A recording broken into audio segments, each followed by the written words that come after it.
Good afternoon and welcome to the State of the City Address with Mayor Richard J. Berry. The Greater Albuquerque Chamber of Commerce is pleased to host you today, Mayor, and we are excited to hear about the many things ongoing and upcoming in the city. A few notes about the Mayor.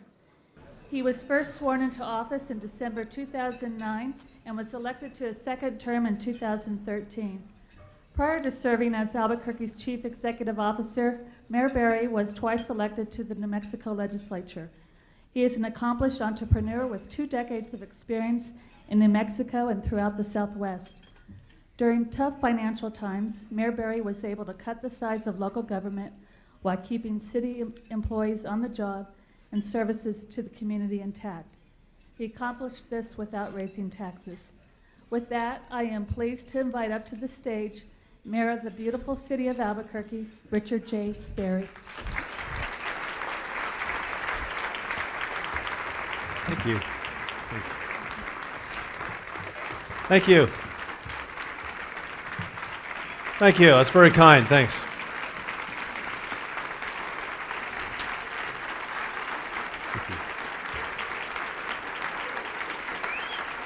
Thank you. That's very kind. I really appreciate that. And good afternoon. We're glad you're all here. We're all in a good mood after Holly Holm won and the Lobos won. That'll be the biggest applause I get all day, so thank you. I appreciate that.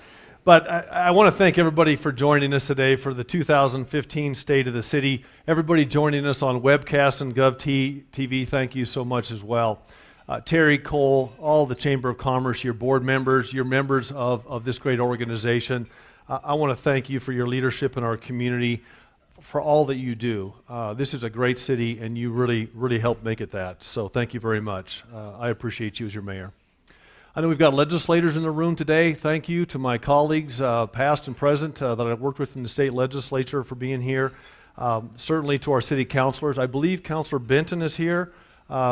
Councilor Harris, Lewis, Winter, and Councilor Sanchez. Would you all stand up, please? Because I want you to get a round of applause.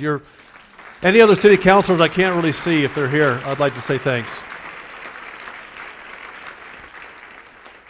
You know, during my 2 terms in office, we've forged strong relationships with our city council. We've worked on a bipartisan basis, and we've accomplished really great things. And I want to thank them for their hard work and their dedication. And I've got just a little over 2 years left as your mayor, and I look forward to those next 2 years working with our councilors.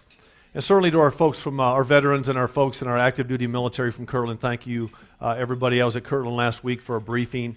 We're proud of you. We're proud of what you do. We're glad you're in our city, and our future's in good hands. So thank you very much to all our veterans and everybody who served in our military.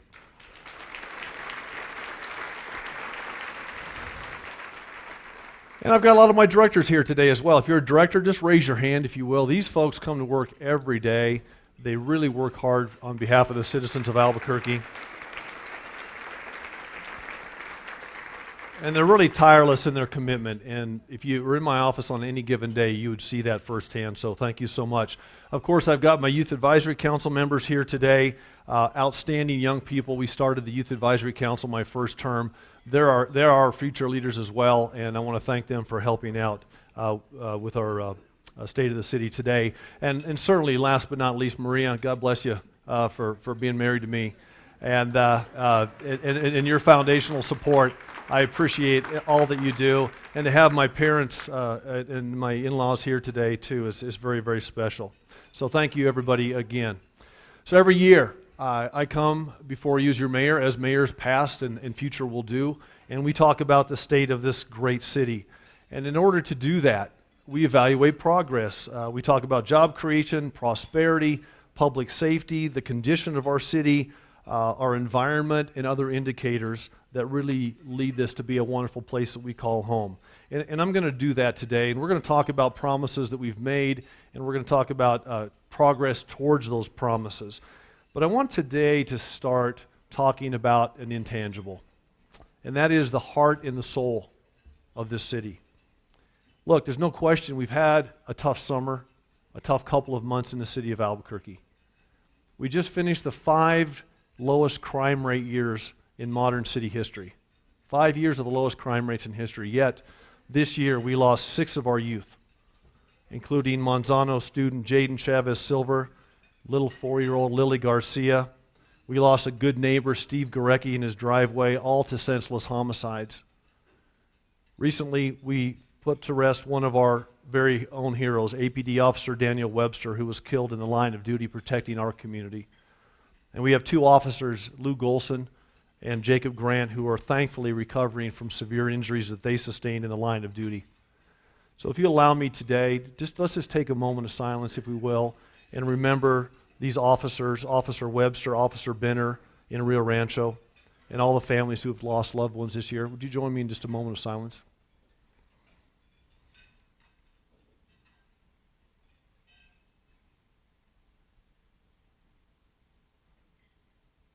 Thank you.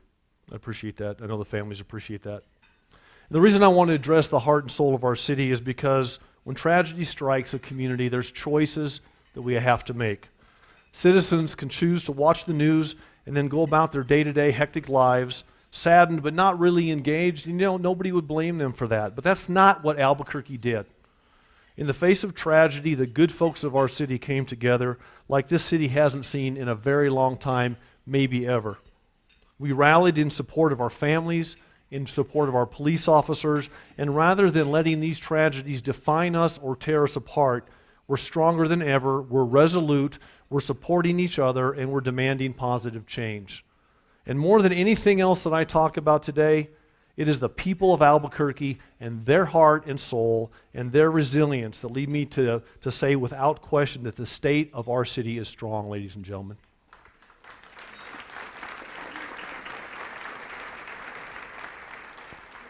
I've always been proud of my city, but never more than today. And because we're speaking with a collective voice, I really believe that next year, when I give the 2016 State of the City, New Mexico and Albuquerque are going to be a better place to be a mom and a dad, better place to be a kid, better place to be a business owner, and a worse place to be a repeat violent offender that preys on our community, our police officers, and our families. And I'm going to do everything I can to work with our legislators, our city councilors, the governor, our judicial system, to lead the way for common sense and, frankly, some long overdue changes. They include a constitutional amendment that would allow judges to keep violent defendants in jail pending trial. We're promoting adjustments to the Supreme Court 10-day order with a court system to reduce dismissals of violent felony cases. That's going on right now. A better and more effective 3 strikes law for New Mexico. A law that designates law enforcement officers as a protected class in the New Mexico Hate Crimes Act. A law allowing municipalities throughout New Mexico to implement and enforce juvenile curfew laws. A revision to the law to allow our retired police officers to return to work, just like we had in New Mexico, all the way from 1987 until my first year in office in 2010. This is going to go a long way to reduce the officer shortage in Albuquerque and in cities across the state. And we have a lot of work to do in my administration on the city's part. We're going to continue to fund the Albuquerque Police Department for 1,000 officers, and our city councilors here every single year have done that. Councilors, thank you. We're going to continue to put the resources where they need to be. And Chief Eden and his team are doing a tremendous job revamping the recruiting program, and our next cadet class is our largest cadet class since 2009. I think you've got 39 cadets, Chief, and we anticipate the next 2 cadet classes to be our biggest back-to-back classes than 2008 and 2009. So there's some good progress being made, more work to be done. But in addition to these policies, folks, there's something each of us can do. Neighborhood by neighborhood, street by street, home by home. I'm asking the citizens to reach out to your APD officers and all of our first responders and let them know that they're in your thoughts and prayers and that they have your support. You'll notice at your tables today, I've provided each of you with a blue lapel pin, just like I'm wearing here. Wear it if you can, please. Show your support. Stand with the men and women of APD that keep us safe each and every day. And support for our officers will be vital as we continue to implement the DOJ settlement agreement that was crafted last year. APD is making significant progress in areas that lay the foundation for the success of long-term reform. These early foundational works include updating APD policies on everything, including use of force, creating ways for a civilian oversight agency and police oversight board to be created and be involved in policies of the department, increasing the number of our officers with behavioral health and crisis intervention training, setting up new processes and hiring staff to put extensive new training programs in place, the establishment of new investigative teams for evaluating use of force, commissioning in-depth staffing studies to make sure that we have the right number of officers at APD, and steps to more directly engage our community in policing through community policing councils at all 6 of our area commands. But I want you to remember, real change takes time. It takes discipline, it takes sustained effort, it takes support from the community for their officers. And this support is really vital because I believe it sends a very important message to criminals. In a recent speech by FBI Director James Comey, he states, quote, "Something deeply disturbing is happening all across America." And he goes on to say, quote, "We are right to focus on violent encounters between law enforcement and civilians. Those incidents can teach all of us to be better. But something much bigger is happening. Most of America's 50 largest cities have seen an increase in homicides and shootings this year, and many of them have seen a huge increase. These are cities with little in common except being American cities. Places like Chicago, Tampa, Minneapolis, Sacramento, Orlando, Cleveland, and Dallas. And ladies and gentlemen, Albuquerque is not immune from that. And it's my contention that strong support by citizens for their police officers and positive police interactions with their community can help to diminish violent crime rates nationally and right here at home. When violent offenders are put back on the streets time and again, it also compounds the problem, and that needs to stop. So let's wholeheartedly support our officers and demand that New Mexico's laws are made better and make this a tougher place to be a repeat violent offender and an easier place for us to add officers to our force and raise our families. As we talk about public safety, I want to talk also about our fire department because we have one of the finest fire departments in the country, and they play a vital role. We're making great progress. Our legislators have helped us buy fire trucks. We've built 2 new fire stations in the city of Albuquerque recently, but we've also done something very special. For the first time ever, the Albuquerque Fire Department and Chief Downing and his group have advanced life support capabilities at all 22 of our fire stations now. What does that mean? It means there's a 2-minute less response time for advanced life support responses in many areas of the city, and we're continuing to expand our ALS response. And there's more good news. Because our fire department is doing great work and we have good codes in place, it's less likely that you have a fire in Albuquerque than it's ever been, and it's more likely that you're going to have the response that you need when you need it. So the Albuquerque Fire Department, for the first time ever, has earned a #1 rating by the ISO, which is the Insurance Services Office. What does that mean? That means there's 49,000 fire departments in the United States, and 100 of them have this rating of #1. And your fire department's one of them.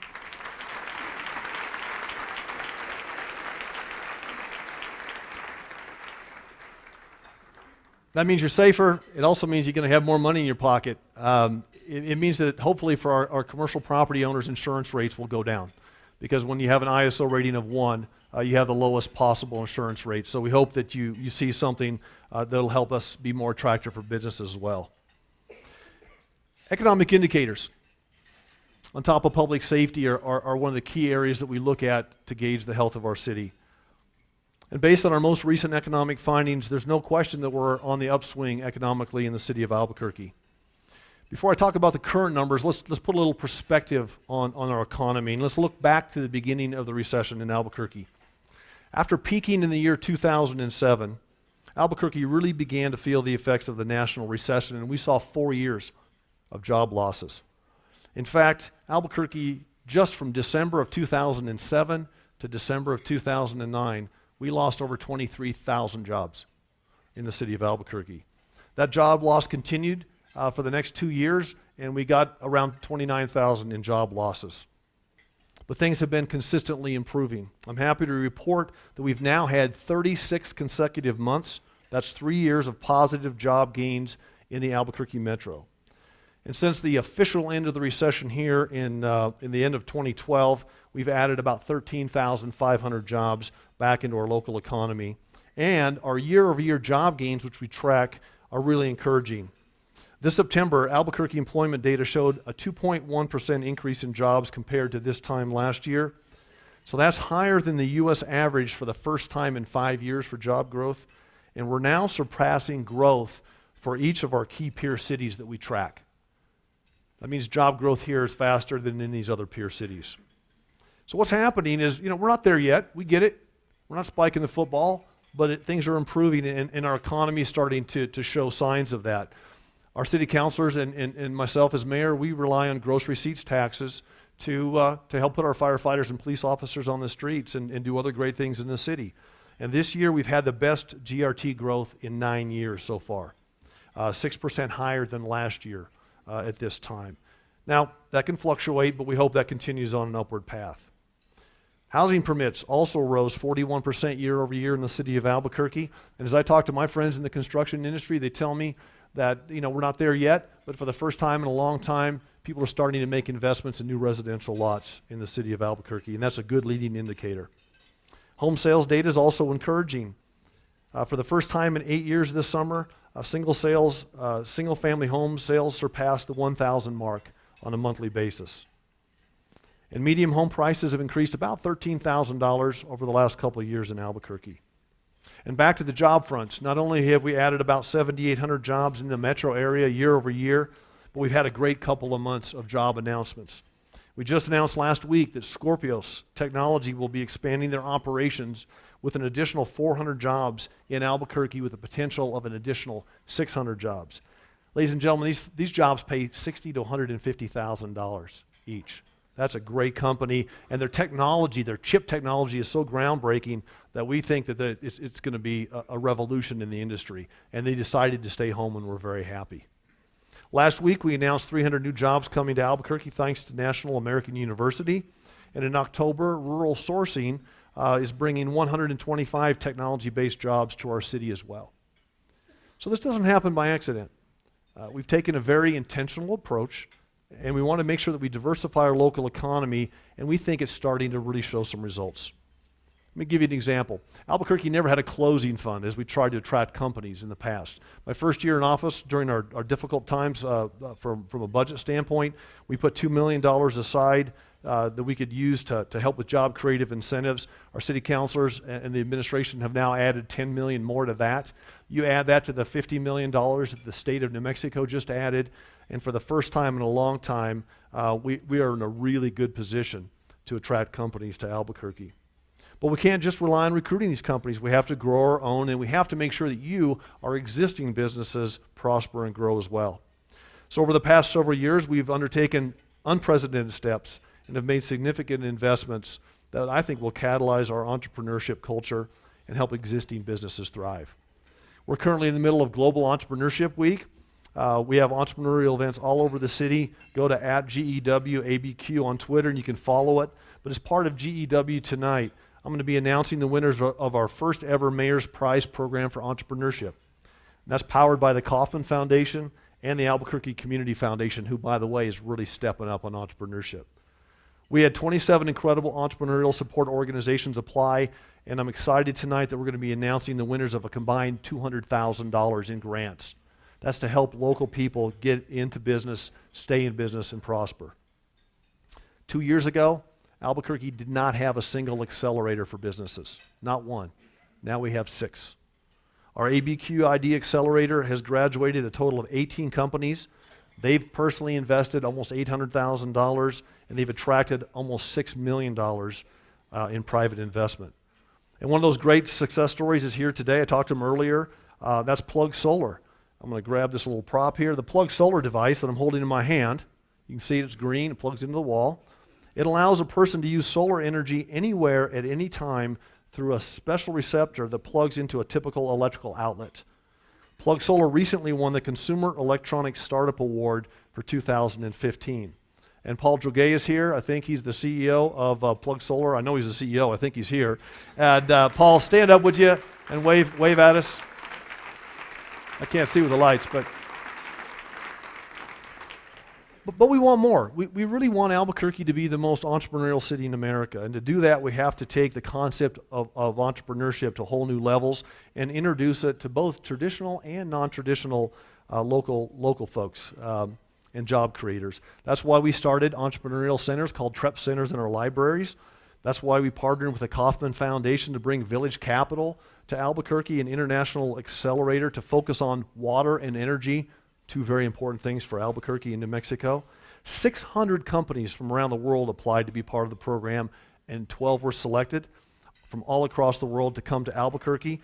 And today I was talking to Ross Baird, who's here. Ross, give us a wave. He's the executive director of Village Capital. Two of these companies now are not only learning how to accelerate their companies, but they're looking at staying in the city of Albuquerque. These are the kind of things we have to do. So Ross, thanks to everybody from Village Capital for believing in Albuquerque. And we're also bringing world-class programs to instill this entrepreneurial mindset, including at City Hall. So, you know, what's good for the goose is good for the gander. Well, we believe that. I want to take a look at a little video here that we produced with some of our partners. Dr. Winograd is here. Kathy is really helping us with this program. Take a look at the monitors. In November 2014, Albuquerque Mayor R.J. Berry and Central New Mexico Community College partnered with the Ice House Entrepreneurial Mindset Training Program to become the first in the world to enroll city employees in entrepreneurial mindset training. Together, they recognized the power of this mindset to unleash human potential, empower people, and transform the way our city works. The vast majority of people on this planet are not engaged in their work. In fact, almost 1 in 4 is actively disengaged. Yet there's this small subset of the population that's hyper-engaged. These are people that are making a disproportionate contribution to our societies. These are people that are embracing an entrepreneurial mindset. So the question is, where does that mindset come from? Is it something we're just born with, or is it something we can learn to develop? When people think about entrepreneurship, they think about someone who's willing to take a risk for a profit, and that's certainly part of the definition of what it also means to undertake, get something done, do something. I think one of the most exciting things that's happening at Central New Mexico Community College is the realization that we need to be doing things differently. That entrepreneurial mindset is so important for what we're really trying to accomplish as community colleges, but also what we're trying to help them accomplish as adults in this world where things are changing every day, and their contribution is going to be amazing.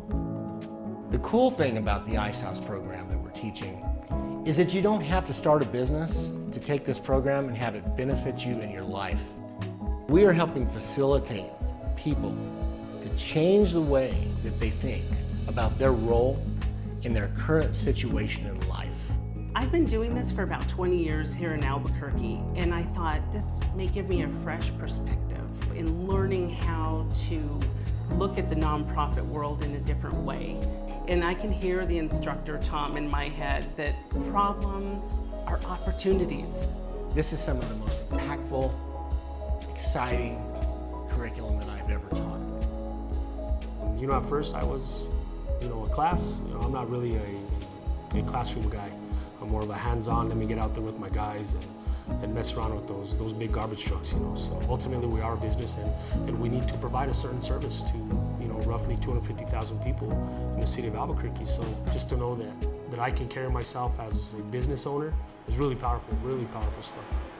If you said to somebody, oh, we're going to train city employees to be an entrepreneur, they'll laugh in your face. Not so fast.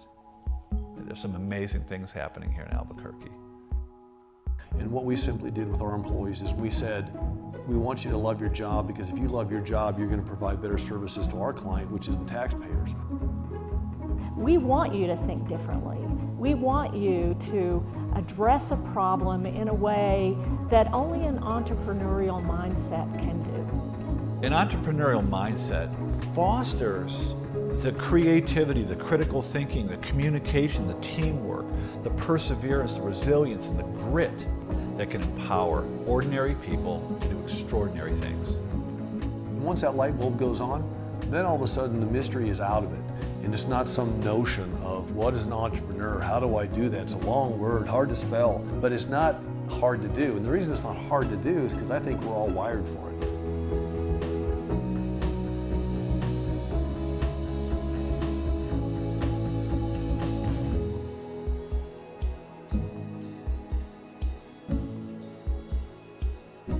We're all looking for answers out there, and the answer's right here.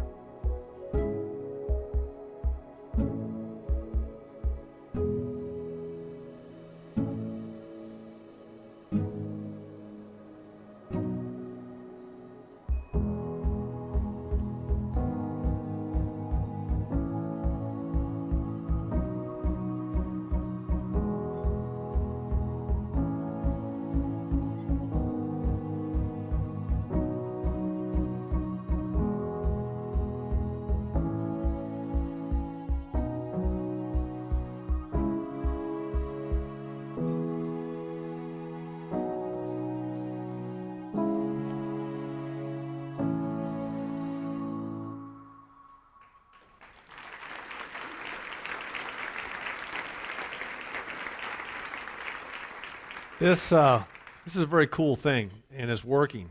And you're all business folks here. If you want to get a spark going in your company and you need a little boost, call Dr. Winograd and C&M and get your people signed up. It's good stuff.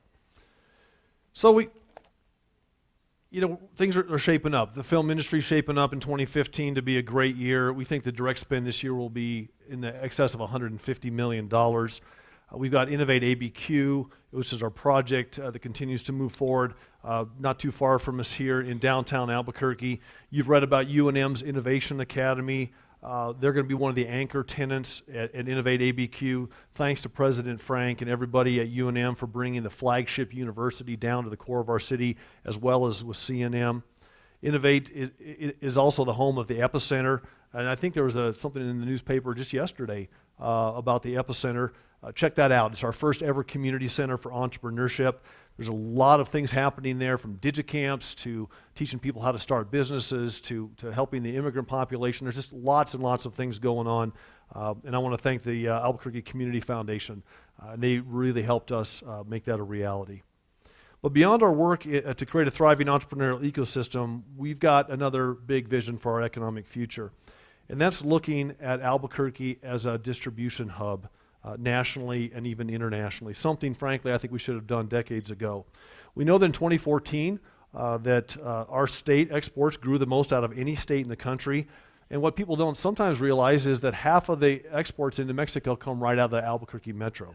So international trade is an increasingly valuable economic proposition, and my administration's taking steps to do everything we can to make ourselves more viable for you, the business community, when it comes to distribution and trade.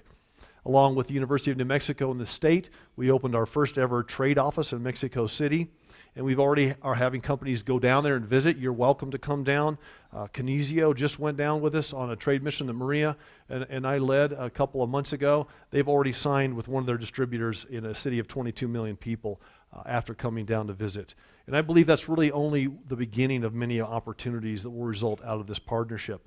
But one of the things that we sometimes forget is that we've got assets here that we can better leverage in many ways. We've got two of the nation's longest interstates. We've got cross rails between east and west, LA to Chicago, north and south, Albuquerque, all the way down to Mexico City. We're located equidistantly between the ports in Long Beach and in Houston. We've got existing foreign trade zone status here. We're working with our aviation department to expand that and also to include our friends in Santa Fe all the way down to Socorro to make it more agile from a foreign trade standpoint. And we've also have major rail parks now in development, including New Mexico Transload, along with 4 others. And that's going to be one of the real missing links for us.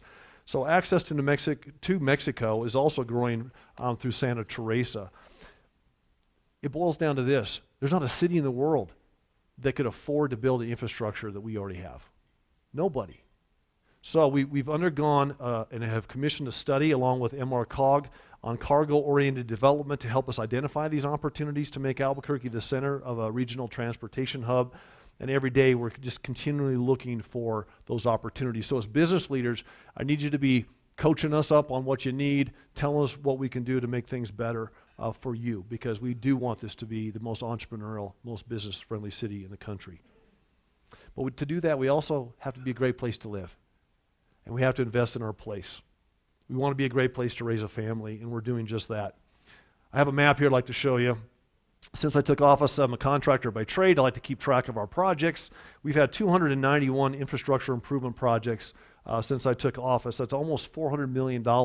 And what's important about the map is you can see we're making these citywide.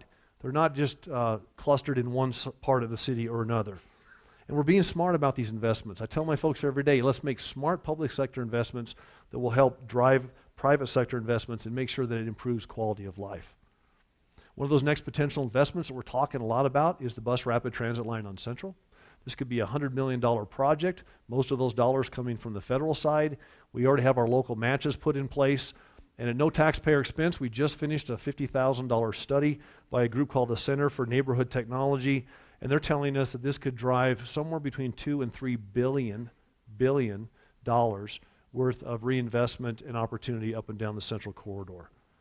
So I feel optimistic that we'll be in the president's budget for this. I've met with the FTA a number of times. This would be the premier project like this in the United States, and I'd like to see it happen for our folks in the city of Albuquerque. If we get the money from the feds, we'll start somewhere in 2016. And I'm sure you've been downtown lately. I can't let you off without talking about downtown revitalization. Councilor Benton and I have been working really hard on this, but it's not just the two of us. All of our councilors understand that a thriving urban core is part of a thriving city.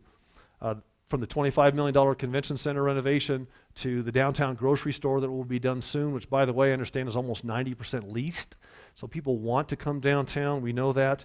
But there's more to do. Last week, we talked about a $24 million investment with no fee increases, no tax increases, taking lodgers' tax revenues and investing them in 3 primary projects, turning the east side of the existing convention center into a 10,000-seat pavilion where we can host cultural events, educational events, sporting events. 10,000 people fitting into a nice, well-designed place is something that we can really leverage in the city of Albuquerque for conventions as well.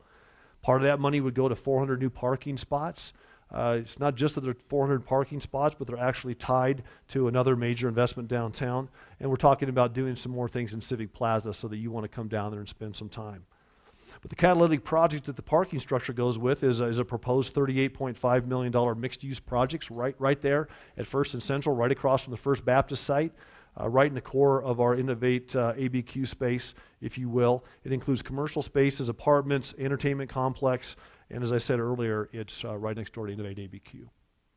So there's a reason I think Molina, who we're very thankful, they came downtown. There's a reason that National American University came downtown. We want to make sure that we're making smart investments there, and I think we are. And then we also want to make sure that we're taking care of more than just the sticks and bricks, more than just the streets and the mortar. We want to take care of our environment. Just recently, Albuquerque was ranked one of the greenest cities in America. Very, very proud of that. Proud of you, proud of our city for doing that. The ranking was based on a variety of factors, but environmental quality was the most significant factor. And in that area, we ranked 3rd in the United States for environmental quality. So that's a lot of years of people caring about the issue, a lot of years of taxpayers investing, and a lot of years of just trying to do the right things. We're proud of the fact that we've put 98 new energy projects in since I took office. That's a factor of about 5 compared to previous administrations.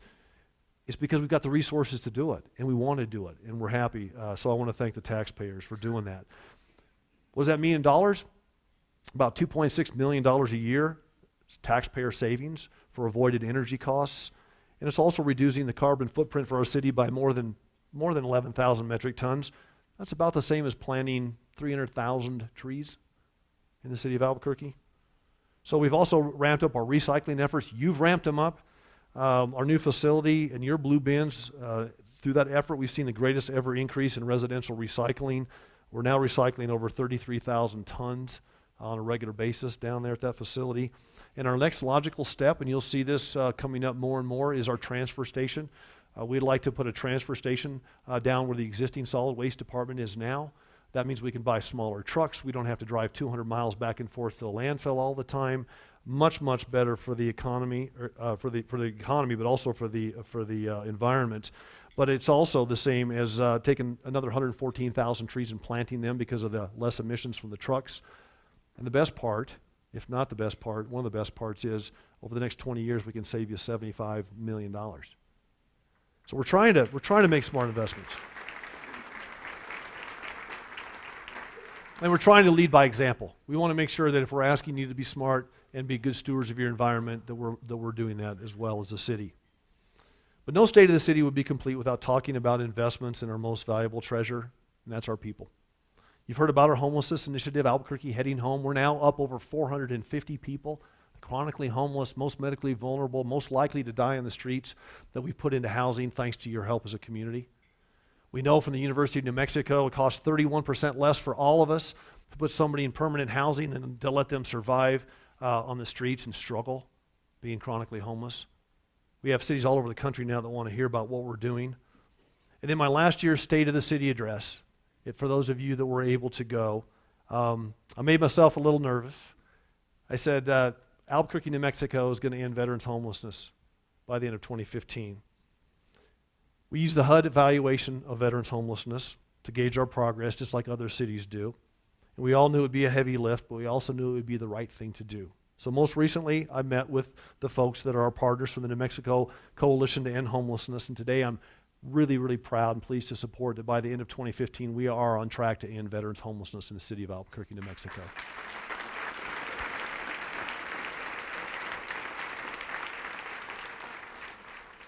Today, we've housed over 404 of our homeless veterans, and that number is going to increase by the end of December.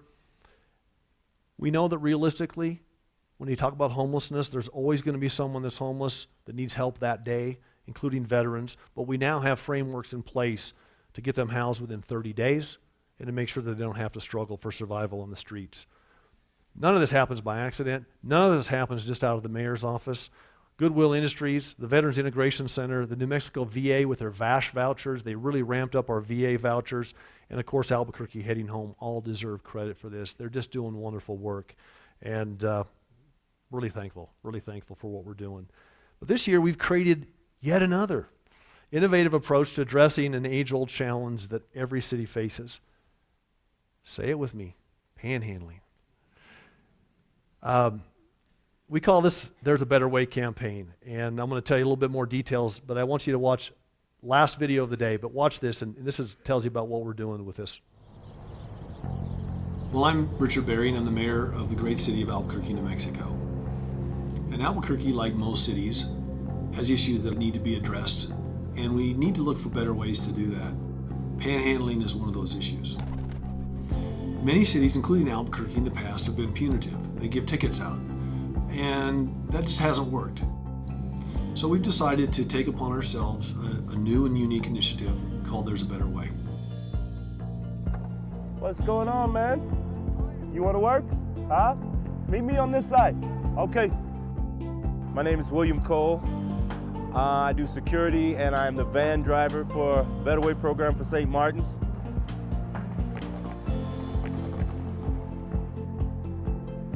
Making our first stop here to pick up some of our hopeful employees. How you guys doing today? This was actually the mayor's idea, and he reached out to us with this idea of what would happen if we sent a van around to people who are panhandling and gave them an opportunity to work for a day, be paid for a day, and get support services. How you doing this morning? My name is Will, and we do the Better Way program.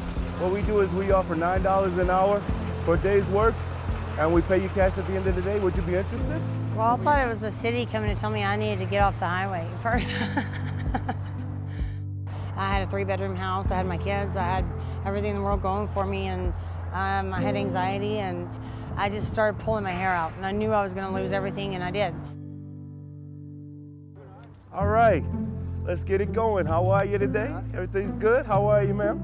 Often when we talk about employment, we use one model. It's called full-time employment, 40-hour a week. It fits everybody, and it doesn't. If you're dealing with mental health issues, often working 1 or 3 days a week is all you can do. All right, we need a couple of shovels, a couple of heavy rakes. We give them an opportunity to work 5.5 hours a day for $9 an hour cash. We get rid of at least 1 to 2 tons of weeds and litter at each spot, and we offer them services afterwards. I'm not the type of person that really likes to ask people for money. I'd rather earn it. All I need is that one shot, and I'm not gonna mess it up. You know what I mean?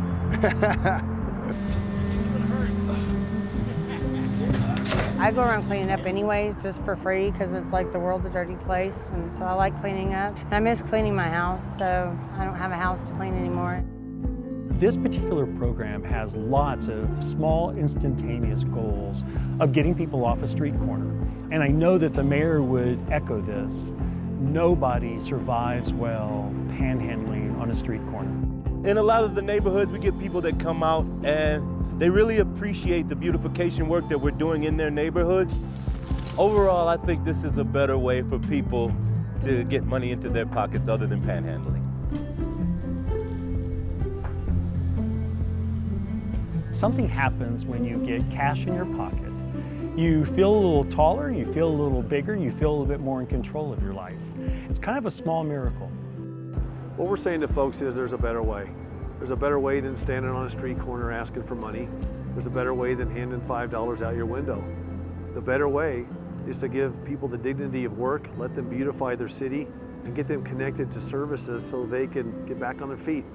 It's just simple enough, it's working.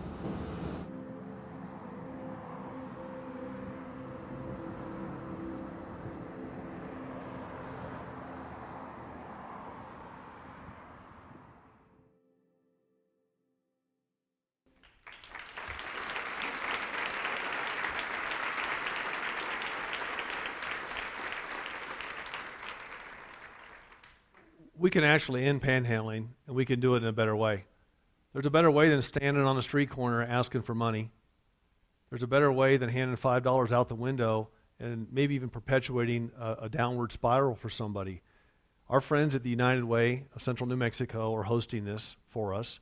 They do this at no administrative cost to you. Every dollar goes right to the cause. And if you go to donateabq.org, there's a pamphlet along with some of your information at your seat today. You can make a donation to help someone get in housing, help feed someone, help somebody get a day's job, day's pay for a day's work in our community. We have had an unbelievable response. I think we've had over 50 cities across the country now call us in the first month or two of this program and ask us what to do. Tomorrow I'm going to do an interview with the New York Times, and last week we did an interview with one of the national news outlets.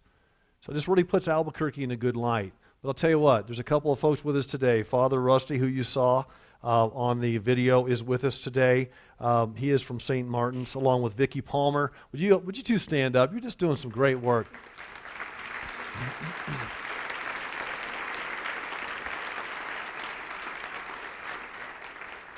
I wanted to introduce Will. He's the fellow you saw in the video, but he's out working. So he's just a great soul. You ought to meet Will, but he's doing good things. So think about this. If you can go to donateabq.org, talk to your families, your places of businesses, your faith community about it. We could sure use the help. And once again, thanks to United Way of Central New Mexico. And you heard us talk about mental health in there. And Terry, I want to thank the Chamber. I want to thank your entire team, Dr. Hopkins, everybody that has been involved. You have taken a real leadership role on a very important and a very complex issue, and that's mental health. And as a result of extensive community engagement, we've identified a number of things that we can do. And there's lots of people working on this. I wrote an op-ed in the Albuquerque Journal recently, and I talked about some things that I would like to see done as the mayor to make the mental health situation for our entire community better. That includes an assisted outpatient treatment bill for the state of New Mexico. Senator Papin and Senator Pacheco, or Representative Pacheco, are driving that bill. Hopefully that will pass this year. But we've got to develop a more robust system for people living in crisis, creating mobile crisis teams to help people that are at risk. We need better coordination of care in connecting dealings with mental health and mental health treatment options, closing the gaps in the continuum of care in New Mexico, including outpatient treatment, residential treatment, and respite programs, and administrative changes to help people get their care coordinated and paid for. And I'm committed, as your mayor, to advocate for these priorities, but it's going to take all of us working together. Paul Roth at UNM has been a great coach for me on this as well. But the good news for all of us is that even though mental health, frankly, has been marginalized in the United States for decades, I think our country, our state, our city, we're starting to understand it better. We're starting to look at, starting to face it. And I think because of that, we're going to start the process of fixing it. Long way to go, but we're getting there. And of course, our youth are so important. We talk about it all the time, but we're really doing some interesting things at the city. Once again, thanks to my counselors who help support these programs. UNM Centers for Educational Policy Research in August put out an industry sector perception of the 3 things that are most efficient when young people come to work. Those are professionalism, initiative, and leadership. And that's why our Running Start program that we started my first year in office is really making a difference. You've all heard about it. I don't want to go into too much detail, but students, while they're in high school, can get dual credit through C&M. They can study construction, finance, film, medical laboratory services, healthcare, hospitality, surveying, and the list is starting to grow. Last year, the Ash Center at Harvard University named Running Start for Careers one of the top 25 innovations in all of government. And we're doing it right here in Albuquerque, and people around the country are starting to take notice. We've already given over 600 kids an opportunity to get that hands-on training, introduce them to a career, and, as I said, earn that dual credit. So 70% of our students are Hispanic, 13% are Native American. 86% of all of our Running Start students that come through the program plan on pursuing a college degree of some kind or the other. And we talk a lot about graduation rates in New Mexico and in Albuquerque. 98% graduation rate on time for Running Start students. You're making it happen. Industry's making this happen. You're bringing these kids into your organizations, and you're really, really helping them. And so I'm calling on you again today. There's some more information for you to take today. If you want to help, if you want to provide mentorships, if you want to provide coursework for these students, boy, we'd love to have you be a part of that. A couple success stories today. Did Lauren Lovato get a chance to come by? If you are, Lauren, wave your hand. Lauren is a student who was recently hired by Presbyterian through their healthcare program. And Stephanie Cardoza Villegas is here too, I think, today with us, another Running Start student hired by Nusenda, who's been a great leader with us on this program as well. So let's give these young kids a round of applause because they're doing great.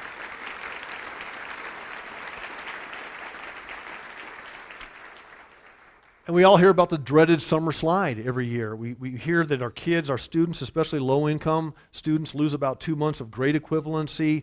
They lose more than that in their reading achievement during the summer months. So this last summer, we decided to tackle it head on. We talked about it at last year's State of the City address. Want to give you a quick update. We call it Launch to Learn. In the city of Albuquerque, amazing results. 40 partners came together. We issued over 5,000 bus passes to students to connect them with interesting and educational opportunities in the city of Albuquerque. We had over 20,000 kids in Albuquerque that were impacted by that program last summer. So we're going to get with our partners again, and we're going to try to get 30,000 of our students this year. We know there's a lot to do, but don't ever forget the simple things. And one of the simplest things we can do is mentor. If you've got a neighbor, if you've got a kid next door, if you've got somebody in your family, if you've got somebody that you recognize through your children's school that could use a mentor, think about that. We could do a lot and make a real positive difference in people's lives if we did more mentoring with our students. And of course, Albuquerque wants to be an equitable place as well. And we want it to be a place where hard work is fairly rewarded. And we've taken another groundbreaking approach to that. For over 40 years, the federal government has said you have to pay women the same as you pay men for doing the same work. And after 40 years of regulation, women in this country are making 23% less than men. It's not right, and we can do better.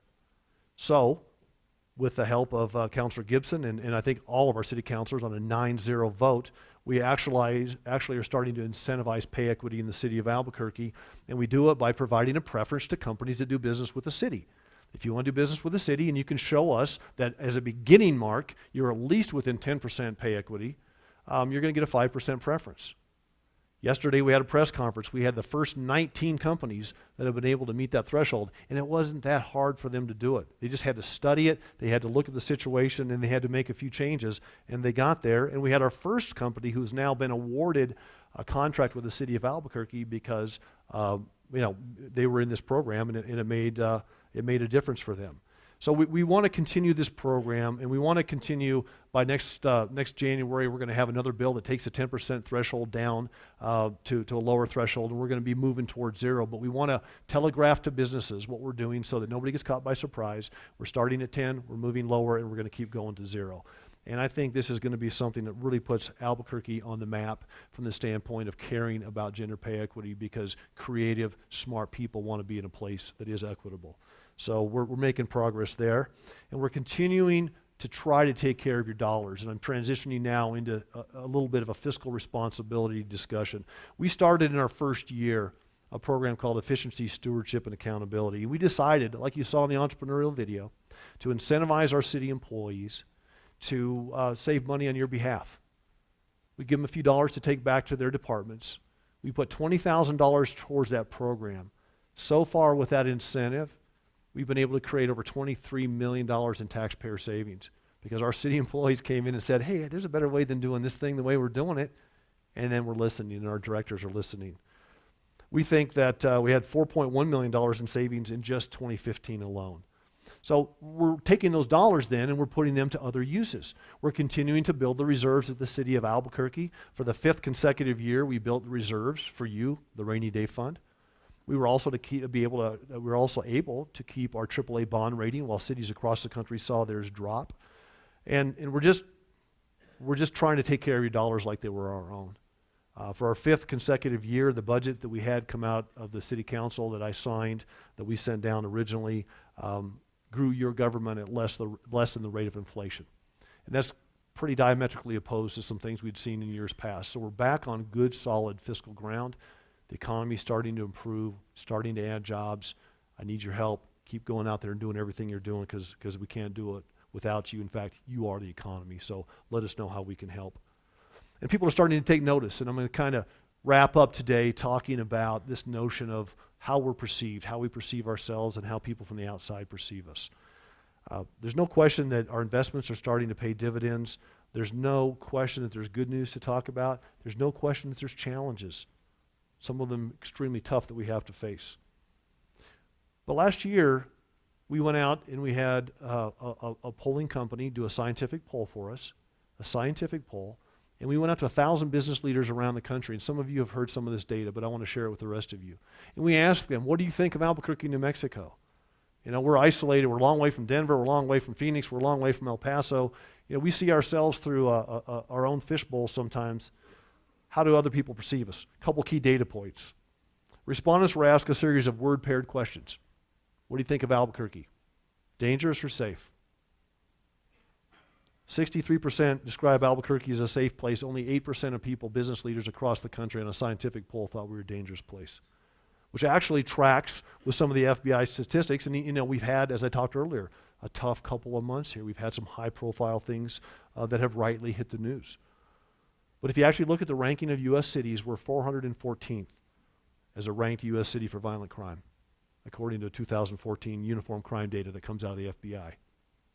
And despite being the biggest city in the state of New Mexico, we're actually the 10th ranked dangerous city in New Mexico. We want all New Mexico cities to be safe, but we got to put it in perspective. So when you go out and talk to people about being business people in Albuquerque, don't forget that, you know, we had 5 of the lowest crime rates in 25 years. We had the lowest homicide rate on record last year, even though we're having a tough year this year. People perceive us as a safe place, and we're a good place to live in the city of Albuquerque. So people see us as safe. Do they see us as a place that want to raise a family? Almost 60% said yes, only 11% said no. Asked when we were an up-and-coming city or a down-and-out city, 55% said we're up-and-coming, only 14% said we're down and out. If we're seen as dynamic and interesting, 50% about said yes, 25% said there might be little to do. So that's something we can change through our ACVB and our advertising campaigns. What about value? 60% almost felt that we were an affordable place versus 11% that thought we were expensive. So you can see there's a trend there. People around the country, especially business leaders, see this is a good place to be. That's why this coming year, we announced a month or two ago, we're going to issue another contract, and we're going to spend $1 million specifically to tell people about the city of Albuquerque from a business perspective. So we're all going to do our part. We'll tell our story, and we'll tell people about the great opportunity that we have, and then we'll show them this list. And I don't want to take your time today going through this entire list, but these are just the list of things that the city of Albuquerque was ranked highly on this year. And that's a list that's on the back of one of your pieces of paper. I made sure my staff printed that for you so you can kind of carry that in your back pocket as well. So let me just end with this. I believe in this great city. I love this great city. You believe in the city and you love it as well. We know it's a wonderful place and we know we have a bright future. And I hope you're going to leave this afternoon with a little bit better idea of some of the things that we're doing to make sure that we're on an upward trajectory. I hope that you feel optimistic. You know, we're a city that's full of wonderful people doing wonderful things, and you're part of that group. We're diverse, we're cultured, we're artistic and intellectual, and we're distinctive. And that may be our biggest asset right there. We're not going to shy away from our problems. We're going to tackle them head on, and we're going to make a difference. But I know we can get it done, and I know that Albuquerque's best days are ahead. So do this for me. Join me every day. Lift up our cities. I'm not much of a bumper sticker guy, but I gave you a bumper sticker today. Hashtag we are ABQ. Who's not on social media? Raise your hand. Chief, take the sticker, put it on the back of your car, put it in your place of business. You know, I tweeted snow yesterday and said time to wax up the snowboard. You know, use the hashtag WeAreABQ. Let's start telling our story because people are paying attention. I want to thank you from the bottom of my heart for letting me and my family serve you as your mayor. This may be the best job in America. This is a great city. We're blessed beyond measure. Thanks for coming today. Thanks for listening. Go out and have a great rest of your week, and let's have a great 2016. God bless.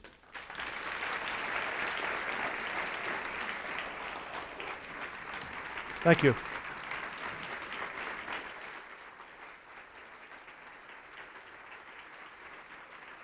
Thank you.